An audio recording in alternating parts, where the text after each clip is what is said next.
Welcome back to our Daily Bread. I'm Sam, and I'll be taking you through a 365-day plan from Genesis to Revelation. Today I'll be reading from Numbers chapters 22, 23, and 24. If you would like to follow along, I'll be reading from the ESV translation. Chapter 22. Then the people of Israel set out and camped in the plains of Moab, beyond the Jordan at Jericho. And Balak the son of Zippor saw all that Israel had done to the Amorites, and Moab was in great dread of the people, because they were many. Moab was overcome with fear of the people of Israel. And Moab said to the elders of Midian, "This horde will now lick up all that is around us, as the ox licks up the grass in the field." So Balak the son of Zippor, who was king of Moab at that time, sent messengers to Balaam the son of Beor at Pethor, which is near the river in the land of the people of Ammon, to call him, saying, "Behold, a people has come out of Egypt. They cover the face of the earth, and they are dwelling opposite me. Come now, curse this people for me, since they are too mighty for me. Perhaps I shall be able to defeat them and drive them from the land. For I know that he whom you bless is blessed, and he whom you curse is cursed." So the elders of Moab and the elders of Midian departed with the fees for divination in their hand. And they came to Balaam and gave him Balak's message. And he said to them, "Lodge here tonight, and I will bring back word to you, as the Lord speaks to me." So the princes of Moab stayed with Balaam. And God came to Balaam and said, "Who are these men with you?" And Balaam said to God, "Balak the son of Zippor, king of Moab, has sent to me, saying, Behold, a people has come out of Egypt, and it covers the face of the earth. Now come, curse them for me. Perhaps I shall be able to fight against them and drive them out." God said to Balaam, "You shall not go with them. You shall not curse the people, for they are blessed." So Balaam rose in the morning and said to the princes of Balak, "Go to your own land, for the Lord has refused to let me go with you." So the princes of Moab rose and went to Balak and said, "Balaam refuses to come with us." Once again Balak sent princes, more in number and more honorable than these. And they came to Balaam and said to him, "Thus says Balak the son of Zippor, Let nothing hinder you from coming to me, for I will surely do you great honor, and whatever you say to me I will do. Come, curse this people for me." But Balaam answered and said to the servants of Balak, "Though Balak were to give me his house full of silver and gold, I could not go beyond the command of the Lord my God to do less or more. So you too, please stay here tonight, that I may know what more the Lord will say to me." And God came to Balaam that night and said to him, "If the men have come to call you, rise, go with them, but only do what I tell you." So Balaam rose in the morning and saddled his donkey and went with the princes of Moab. But God's anger was kindled because he went, and the angel of the Lord took his stand in the way as his adversary. Now he was riding on the donkey, and his two servants were with him. And the donkey saw the angel of the Lord standing in the road with a drawn sword in his hand. And the donkey turned aside out of the road and went into the field. And Balaam struck the donkey and turned her into the road. Then the angel of the Lord stood in a narrow path between the vineyards with a wall on either side. And when the donkey saw the angel of the Lord, she pushed against the wall and pressed Balaam's foot against the wall, so he struck her again. Then the angel of the Lord went ahead and stood in a narrow place, where there was no way to turn either to the right or the left. When the donkey saw the angel of the Lord, she lay down under Balaam, and Balaam's anger was kindled, and he struck the donkey with his staff. Then the Lord opened the mouth of the donkey, and she said to Balaam, "What have I done to you, that you have struck me these 3 times?"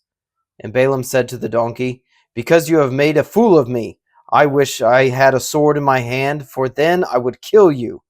And the donkey said to Balaam, "Am I not your donkey, on which you have ridden all your life long to this day? Is it my habit to treat you this way?" And he said, "No." Then the Lord opened the eyes of Balaam, and he saw the angel of the Lord standing in the way, with his drawn sword in his hand. And he bowed down and fell on his face. And the angel of the Lord said to him, "Why have you struck your donkey these 3 times? Behold, I have come to oppose you, because your way is perverse before me. The donkey saw me and turned aside before me these 3 times.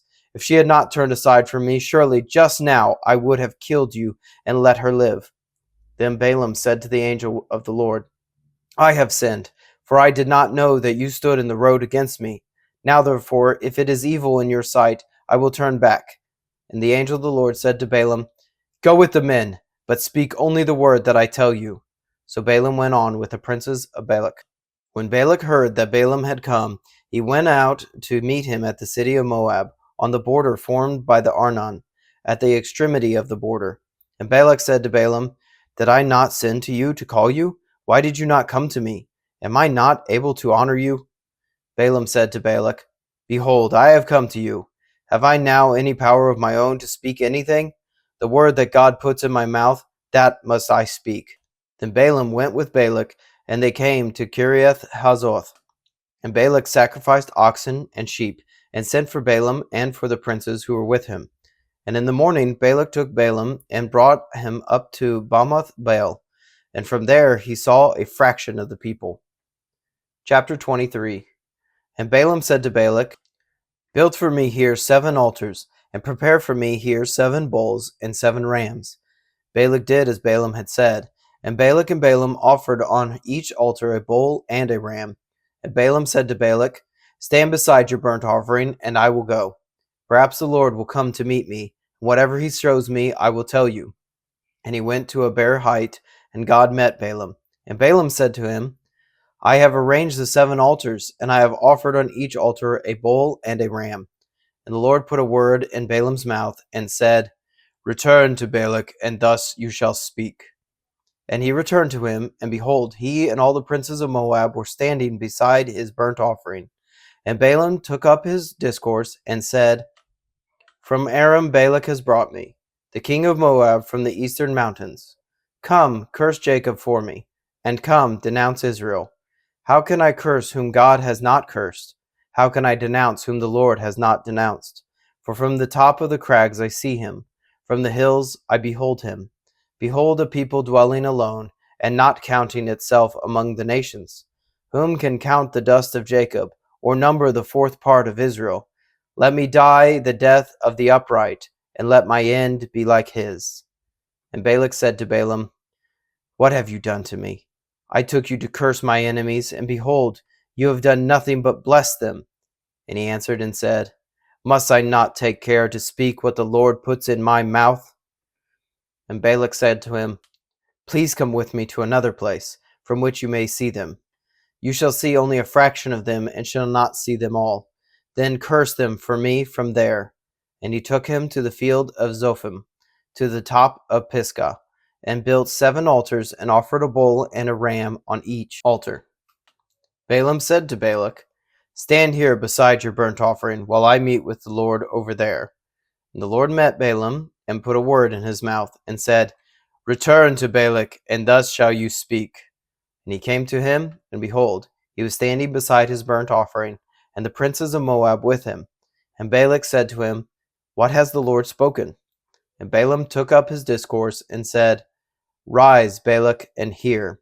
Give ear to me, O son of Zippor. God is not man, that he should lie, or a son of man, that he should change his mind. Has he said, and will he not do it? Or has he spoken, and will he not fulfill it? Behold, I received a command to bless. He has blessed, and I cannot revoke it. He has not beheld misfortune in Jacob, nor has he seen trouble in Israel. The Lord their God is with them, and the shout of a king is among them. God brings them out of Egypt, and is for them like the horns of the wild ox. For there is no enchantment against Jacob, no divination against Israel.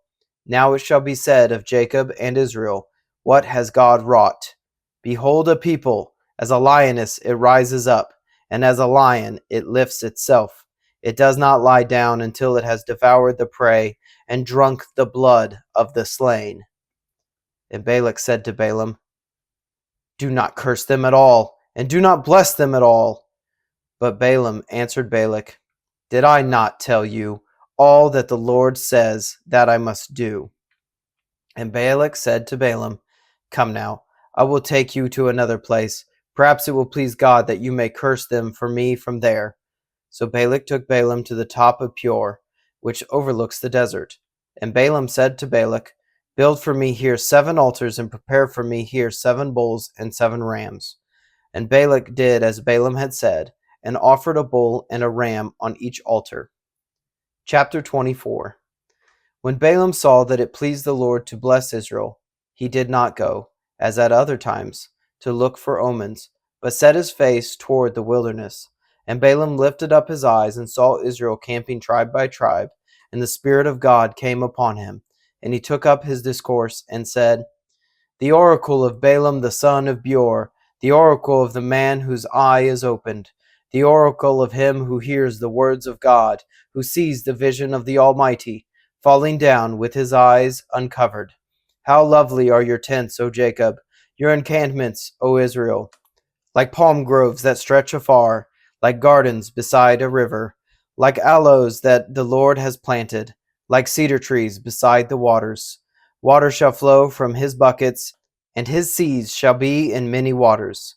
His king shall be higher than Agag, and his kingdom shall be exalted. God brings him out of Egypt, and is for him like the horns of the wild ox. He shall eat up the nations, his adversaries, and he shall break their bones in pieces, and pierce them through with his arrows.